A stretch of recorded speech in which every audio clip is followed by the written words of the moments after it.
Hello, everyone. My name is Irene, and I think it is important to know that interacting with others during discussions is really helpful for the students. And this presentation is based on ZPD, or the zone of proximal development. Let's get started. So, here, what can you observe? The students are sitting next to each other. So there is no interaction. They can talk, but it's difficult because they have to look back or they have to go to change their positions. So we can say that,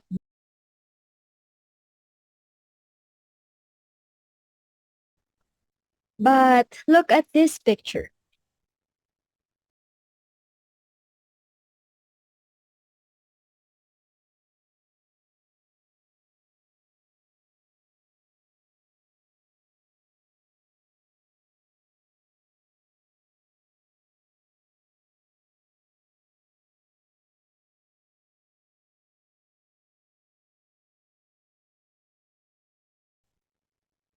It's like a round table, or even if it's not round, the students are facing each other.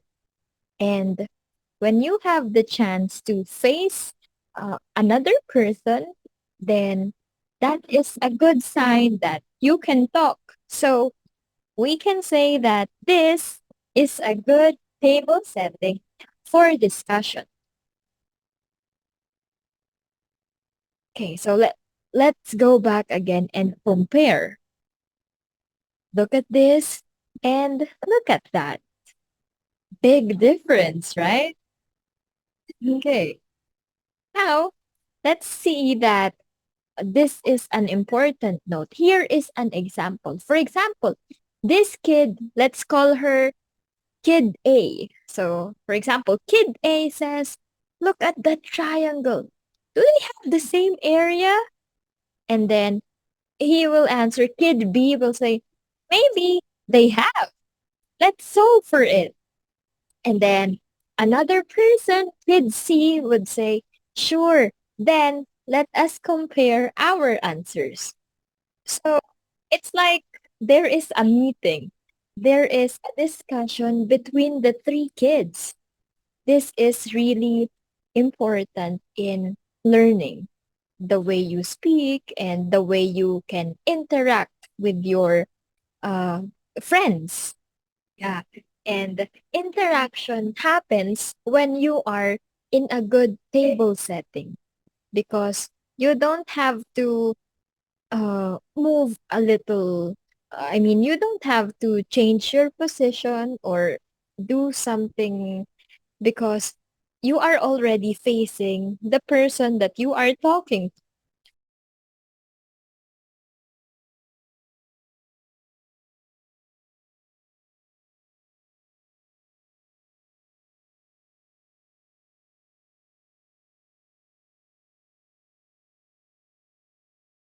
So, firstly, this is an example. So, when you compare two areas of a triangle, do you think this will be the same? Now, your students will have to think. If they are on their own, maybe they can do it. But if they are discussing with friends, then there is a good chance that they can get it done easily. So, for example, we have triangle A and triangle B. Some students may say, oh, these two triangles are the same. They have the same areas. Or another student might say, no, they are not.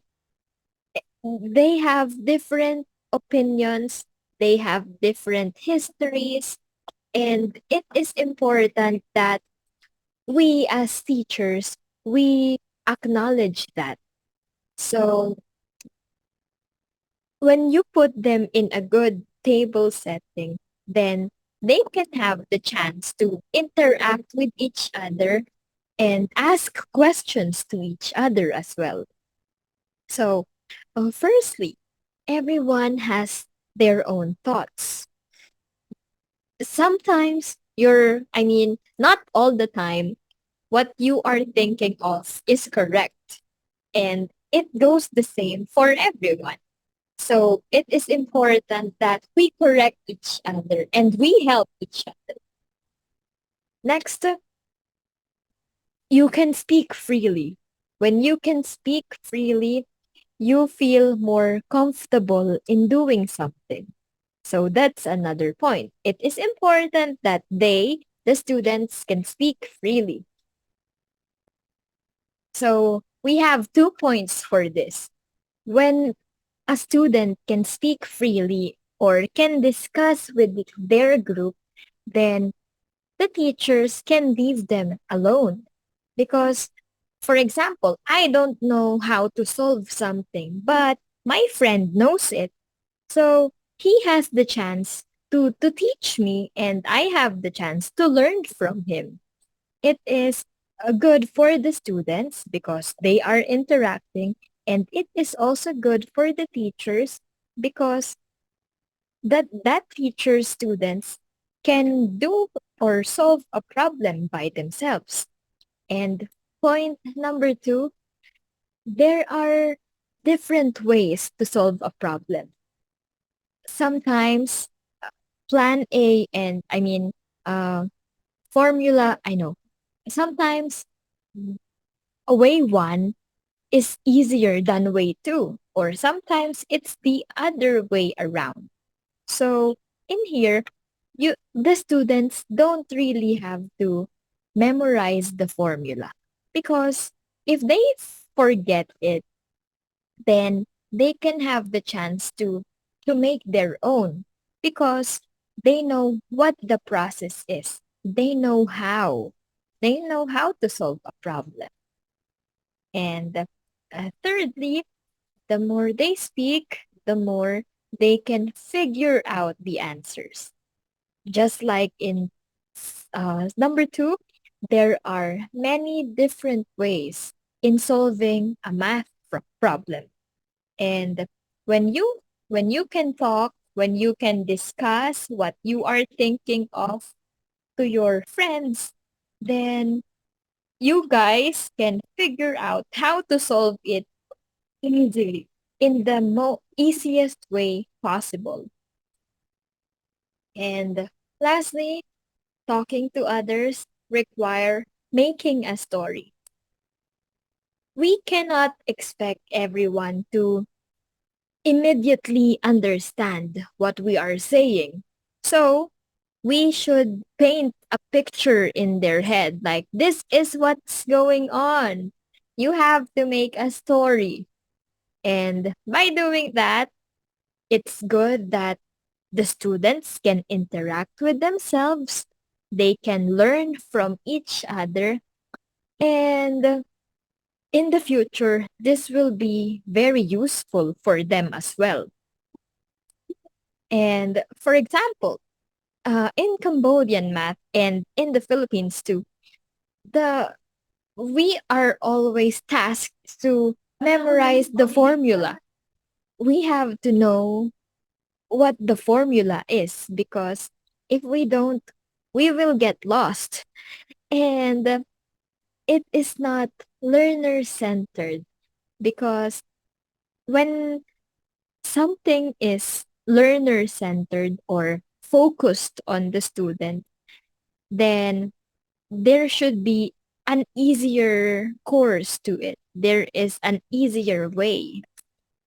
And that uh, this is where the theory of scaffolding or the ZPD enters here, the zone of proximal development.